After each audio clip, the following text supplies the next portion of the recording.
How to flip and rotate a video in CapCut. So hello guys, welcome back to my YouTube channel.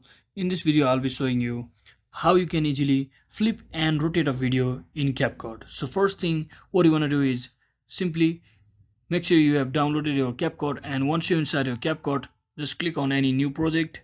Let me just select this video, select your random video from over here.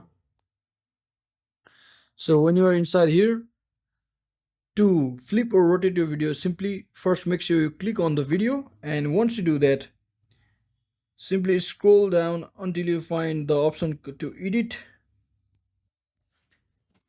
When you click on this edit option over here, you will be seeing this screen, and just scroll sideways until you see the option called transform. So simply click on the transform, and from over here what you can do is simply using your this mirror option, you can simply flip your video just like this, as you can see on the screen. So to rotate your videos to 90 degree, you can simply click on this rotate option over here and make sure it's 90 degree or 180 degree accordingly, just like this. So that is exactly how you rotate or flip your videos on CapCut. So hope this video was helpful guys. If it was, don't forget to like and subscribe to the channel. See you on the next one.